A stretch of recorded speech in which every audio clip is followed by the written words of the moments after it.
Ẹ̀yin tèmi ṣé àlàáfíà lẹ wà? Gẹ́gẹ́ bí èmi on Point by Two ṣe wà lẹ́ni alhamdulilayi. Ṣé bẹ́yìn náà rí title as per ọkọ àtìyàwó level. Ọkọ àtìyàwó lè bí on Point by Two ń kọ́ o. Like lórí pé abẹ́ ìyàwó mi fẹ́, òun ló ń mú àwọn ọkọ mi ní ìyàwó wọn lára tí wọ́n fìtínà tí ìyàwó yẹn. Abẹ́ ìyàwó mi fẹ́, ó mú ọkùnrin mi lọ́mọ ìyàlè. Abẹ́ ìyàwó mi fẹ́, ó mú ọkùnrin mi, ó fi ń wá ìyàwó mi. Abẹ́ ìyàwó mi fẹ́, ó mú àwọn ọkùnrin mi pa ìyàwó wọn tì. Like ṣé mo fi mo sọ fún yín pé ẹ̀sùn pọ̀ lóríṣiríṣi. Ara ẹ̀sùn tá à ń rí from year to year ni mo wá tún wá draw ilé fún yín. Abẹ́ ìyàwó yín fẹ́, like if you tẹ́ bá ti follow video mi, ẹ rí pé like solution wà. Èmi ò wá lèdí láti wá sọ pé mo ta haba o. Èmi ò wá lèdí láti wá recommend any haba. Èmi wá nísìnyí nítorí pé kí la lè ṣe naturally. Abẹ́ ìyàwó mi fẹ́. Ìwọ tó sọ pé abẹ́ ìyàwó rẹ fẹ́, possibility wà pé bóyá nǹkan ọmọkùnrin tẹ̀ náà kéré, okó rẹ̀ kéré ni. Like jẹ́ mọ̀ pé tí ọkùnrin bá ti ń dàgbà, nǹkan ọmọkùnrin rẹ̀ náà kò ní sáfíìsì mọ́ níbi ti tẹ́lẹ̀. Ó máa kéré náà ni bí pé ó ń shrink. La fi ń kégbe síta pé ìwọ tó bá ṣe desire, ẹ kàn sí on Point by Two. Ìwọ náà tó sọ pé abẹ́ ìyàwó rẹ fẹ́, definitely nǹkan ọmọ tẹ̀ náà ti ń kéré náà nìyẹn. Ìyàwó rẹ̀ sì ni ó ti bímọ 2, ó ti bímọ 3. Nǹkan tó fẹ́ á nìyẹn. Then àwọn obìnrin míì wọ́n máa ń lo àwọn káyà mata. Ẹ mọ̀ pé tóbìnrin bá tutù lábẹ́, ojú abẹ́ rẹ̀ tó máa ń fẹ̀ sí. Obìnrin tó bá ń tutù, tó ń wet, ojú abẹ́ rẹ̀ tó máa ń fẹ̀ sí. Ó lẹ́yìn kan fi wá notice jù. Like ilé ni èmi ò wá recommend. Ọdún òwò tó bá ń desire pé ó fẹ́ kí abẹ́ ìyàwó rẹ̀ kó tight sí. Tí ìyàwó náà bá sì desire pé ó fẹ́ lo 1 or 2 things, agbọ́dọ̀ Ọlọ́run ká pé kí abẹ́ tight. Agbọ́dọ̀ Ọlọ́run ká. Like nǹkan tẹ́ máa fi tàmbà, nǹkan tẹ́ máa lò. Ó wà. Agbọ́dọ̀ Ọlọ́run ká. Bẹ́ẹ̀ èní ìsọ nípa pé ẹ wá ra nǹkan kan o. Kí báwo la ṣe fẹ́ ṣe? Ọkọ mi ń complain pé abẹ́ mi ó fẹ́. Ọkọ náà sì ní ó ti wà ní size tó wà. Ìwọ obìnrin báwo lo ṣe fẹ́ ṣe? Ìwọ ọkùnrin báwo lo ṣe fẹ́ ṣe? Abọ́ ìyàwó mi ó fẹ́, mi ò gbádùn rẹ̀ mọ́, kò grip mi. Kí ni mo fẹ́ ṣe sí ìbálòpọ̀ rẹ̀? Máa ṣe, máa ṣe 1 hour, máa ṣe 2 hours. Nítorí pé kí ni kò catch mi dáadáa mọ́. Tẹ́lẹ̀tẹ́lẹ̀ ó mọ́ catch mi. Ní ìsinyìí kò catch mi mọ́. Ní ìsinyìí tí bá kọ́kọ́ dọ́dọ̀ ìyàwó mi, wájú rẹ̀ ó fún. Tó bá ti wá wọlé, gbogbo wa ṣe jàwù bí kànga. Kí ni mo fẹ́ ṣe sí? Question lóríṣiríṣi, ẹ̀sùn lóríṣiríṣi. Àwọn míì nítorí ara wọn ò wá dìde mọ́ fún ìyàwó wọn. Wọ́n wá lọ mọ́ bá àlè tó jẹ́ pé ó mọ bí wọ́n ṣe ń kó tán. Ẹ̀yin ìyàwó ilé ẹ̀ mọ bí wọ́n ṣe ń kó tán. Like seriously, kó tó di pé mo dive into nǹkan tá lè ṣe. Ṣé ẹ rí offense ni o. Ẹ̀yin ọkùnrin, offense ni kí ìyàwó yín mọ̀ pé ẹ fẹ́ bá ń lò pọ̀ mọ́, ẹ lọ ń bẹ́ lómi lò pọ̀. Offense ni o. Offense ńlá, in fact, tó lágbára gan, ó lè máa jẹ́ kí obìnrin kó hùwà burúkú sí yín. Pé ẹ pàùntì, ẹ lọ ń bá ẹlòmíì sùn. Ẹ̀yin ọkùnrin kan sì bàjẹ́ débi pé ẹ ní sọ, a ní communication. Ṣé ẹ rí dialogue yẹn lágbára? Ẹ sọ pé kí ló dé ìdí tó fi fẹ́ bá ìyàwó rẹ̀ sùn. Ìyàwó mi o, ojú abẹ́ ìṣe mi ìbá like kó tight jù. Ó dàbí pé wọ́n ní nǹkan kan wà táwọn obìnrin máa ń lò. Ọgbọ́n ni wàá fi sọ fún obìnrin. Ó dàbí ẹni pé nǹkan kan wà táwọn obìnrin máa ń lò tó máa ń já kábẹ́ tight. A ti mọ̀ pé ò like bó ṣe fẹ́.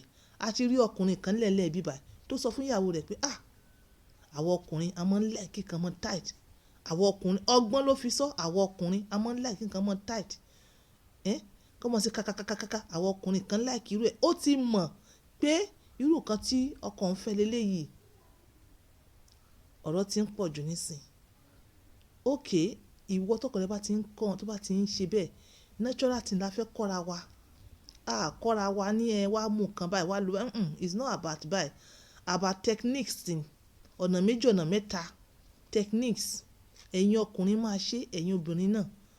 Ìwọ ọkùnrin tó bá rí i pé abẹ́ ìyàwó rẹ kò grip mọ́ fún ẹ mọ́ bóyá ìwọ náà ti ń kéré bóyá ìwọ náà fẹ̀ sí because of one thing or to the other kọ́kọ́ bá ìyàwó rẹ sọ̀rọ̀ pé bóyá nǹkan tó ń lò yẹn tó ń jẹ́ kó tutù wàràwàrà kó reduce ẹ̀ àti sọ́bílẹ̀ lẹ́njọ́ yẹn. Then ìwọ náà as ọkùnrin wàá wá divide the section básùn rẹ sọ́nà méjì. Section alákọ̀ọ́kọ́ bá ṣeré jó kó da gbogbo omi ara rẹ̀ tán bá ṣeré kó da gbogbo omi tán gbogbo excitement yẹn kó ti kúrò lálákọ̀ọ́kọ́ kó da omi tán. Yes, àwọn obìnrin because àwọn obìnrin tó máa ń ṣe bẹ́ẹ̀ yẹn tó máa ń sábà tutù yẹn àwọn ọ̀pọ̀lọpọ̀ wọn ní tendency láti dà ni mò ń sọ yẹn o káwọn náà dà kára wọ́n balẹ̀ tára wọ́n bá ti wá balẹ̀ tán kí wọ́n wọnú bedroom kí wọ́n clean up kí wọ́n dry up pẹ̀lú towel excitement tó ń fa kékeré yẹn fi ṣe tutù tó fi di pé wá fẹ́fẹ́fẹ́fẹ́ excitement yẹn ti kúrò ń bẹ̀ nídìí iṣẹ́ kankan mọ́ ò nídìí eré kankan tó máa ṣe mọ́ o ti parí eré rẹ láti first session yẹn wá ṣẹ̀ṣẹ̀ wá gùn pẹ̀lú cleaning tó ti ṣe yẹn ó máa tight padà nítorí pé wọ́n ní excitement ó fẹ́ kọ́kọ́ ṣe alákọ̀ọ́kọ́ irú àwọn obìnrin tó rí pé wọ́n mọ́ tètè tutù wọ́n mọ́ tètè fẹ́ yẹn ò ní ṣe bẹ́ẹ̀ yẹn wàá gùn wọn straight ni ṣe straight ní láì ṣeré wàá ṣe straight láì bá wọn ṣeré because tó bá ti bá wọn ṣeré ó possible kí wọ́n tètè tutù tó bá ti wá ṣe ti alákọ̀ọ́kọ́ ti tẹ́tọ́ tó dà o lè wá bá wọn náà ṣeré káwọn náà ṣe kíni káwọn náà dà. Ẹ̀yin obìnrin tẹ́ mọ́ tètè tutù tàtàtàtàtàtà tẹ́ bá tọkọ yín bá ti di pé ń complain tẹ́ ti di pé nǹkan ọmọkùnrin ọkọ yín kò grip abẹ́ yín mọ́ because obìnrin náà máa feel ẹ̀ tí nǹkan ọkọ rẹ̀ ò bá grip obìnrin mọ́ obìnrin náà jẹ́ kí n sọ fún yín àwọn náà gbádùn ẹ̀.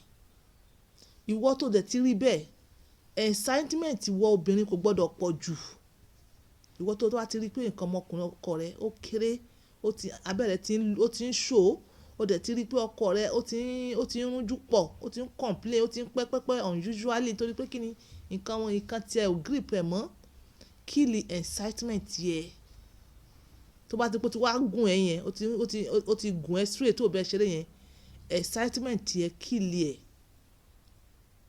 dípò tí yes this is just the way out àwọn èèyàn máa sọ pé àwọn ṣe máa kill excitement you need to nítorí pé kí ni nítorí pé kí o fi grip tó bá ti excitement bá ti pọ̀ jù tí o ti lọ́n tutù jù ọkàn ò ní gbádùn ẹ̀ wàhálà máa dé mo ní obìnrin ní tendency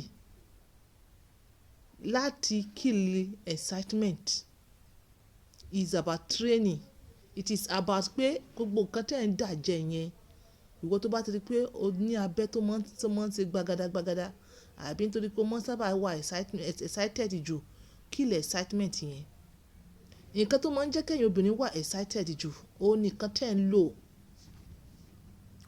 tẹ́ ń lò so ìwọ o need láti mọ rẹ̀ like àwọn tí wọ́n máa ń gbẹ ó ní àwọn ọ̀pọ̀lọpọ̀ káyámátà yìí dà fún bẹ́ẹ̀ wọ́n tó bá mọ̀ pé wọ́n sábà tutù ó rí pé nǹkan rẹ̀ ó pọ̀npọ̀npọ̀npọ̀n ní ọmọ tètè tutù ọmọ tètè tó bá ti wà excited díẹ̀ báyìí wàá ti rómi tí wọ́n máa gush out kill excitement yẹn ó lè fọkàn kill ẹ̀ lẹ́yìn tó bá rí pọ̀kọ̀ rẹ̀ ti enjoy alákọ̀ọ́kọ́ yẹn tí ó ti dà ṣó yẹ ọkọ tó bá wà selfish ẹ ní sùúrù ẹ jẹ́ ẹ bá ṣeré àsìkò yìí ẹ̀yin lè mọ́ sọ pé ẹ dà ẹ jẹ́ kó dami ara títí ẹ̀ kó wà relax ìdí tí àwọn obìnrin míì fi mọ́ wá ọkùnrin tó nìkan ńlá náà nìyẹn ìgbà tó jẹ́ pé ẹ̀yin ọkùnrin míì ẹ wà selfish nítorí pé abẹ́rẹ́ ń somi kò dẹ̀ mọ̀ bó ṣe máa take care rẹ̀ ẹ̀yin bá ti da tiyín tán tẹ́ bá manage tẹ́ da tiyín ẹ ti sùn nìyẹn ẹ ti fohùn kalẹ̀ lẹ̀ ẹ fi kalẹ̀ lẹ̀ ǹjọ́ mi gan ilé mọ́ bá sùn mọ́ ẹ ní nǹkan rẹ̀ ó tóbi àwọn obìnrin dẹ̀ fẹ́ excitement àwọn obìnrin fẹ́ yes àwọn kan ti train ara wọn débẹ̀ yẹn wọ́n fẹ́ excitement àwọn kan fi mọ́ sọ pé àwọn fẹ́ nǹkan ńlá nǹkan ńlá nǹkan ńlá àwọn obìnrin kan fẹ́ excitement kí ni wọ́n dùn kí wọ́n dami ara kí wọ́n ya omi anyhow obìnrin tó bá ń gbádùn ẹ̀ ló mọ́ tutù èyí tó gbádùn kò tutù ìwọ tó dẹ̀ ní nǹkan kékeré ó ti ṣe bó ṣe fẹ́ jẹ́ ní dryness yẹn wàá wá padà wàá bá ṣeré kó dami ara rẹ̀ kínú ẹ̀ dùn ó ti mọ̀ pé irú style tẹ́yà máa ṣe nìyẹn àwọn obìnrin tí wọ́n fi like ọmọ nǹkan tó tóbi ò ní pé nǹkan tó tóbi ò ní máìlì mo bá mọ nǹkan tó tóbi gan gidi gan ó máa fẹ́ kí wọ́n tutù dáadáa kó n tó wọbẹ̀ tó gbogbo ẹnu sílẹ̀ lẹ̀ tó di pé òun wọbẹ̀ bẹ́ẹ̀ síbẹ̀síbẹ̀ náà mo ti sọ possibility ẹ̀yin obìnrin nǹkan tó máa mú yín fẹ̀ jù ó ní gbogbo yín kọ́ ló yẹ kẹ́ ẹ máa mu káyá mátà o káyá mátà èyí tó máa grip yín tó máa tight yín òun ló yẹ kẹ́ ẹ máa mu ẹ̀yin àwọn èyí tí wọ́n tight jù tí ọkàn wọn ò sí mẹ́mọ́ tó yẹ pé kó ṣe wàhálà kó tó wọbẹ̀ tí ò tiẹ̀ dùn kankan mọ́ àwọn ni wọ́n máa ń mu èyí tó máa ń fún wọn ní excitement jù ìwọ tó jẹ́ pọ̀ rẹ ara rẹ ti wà too excited tẹ́lẹ̀tẹ́lẹ̀ ò nídìí irú yẹn so ẹ̀yin obìnrin ẹ ní láti kill excitement yín kí ọkọ yín tètè dà tó bá dà tán ó máa padà wá lé yín ó máa fún yín ní excitement ti yín nìkan tí mo bá yín sọ ẹ̀yin ọkùnrin náà tẹ̀lé tí ń complain kò grip kò nídìí kẹ́ ẹ bá rò àwọn obìnrin yẹn ṣeré ìfẹ́ ní alákọ̀ọ́kọ́ ẹ kọ́kọ́ dà tán kẹ́ tó wá padà wá bá wọn ṣeré ìfẹ́ lẹ́yìn ìgbà yẹn àwọn náà wọn kò ní pẹ́ mọ́ táwọn náà fi dà mo believe pé ẹ understand so yẹ yín bẹ́ẹ̀ yẹn then the keynote is that ẹ̀yin obìnrin tẹ́ ẹ fi ìpadà ẹ̀yin obìnrin tábẹ́ yín fẹ́ ẹ yé lu ever excited during ìbálòpọ̀ mo believe pé I understand speech me. This is on point by 2 using my words for this. Bye for now.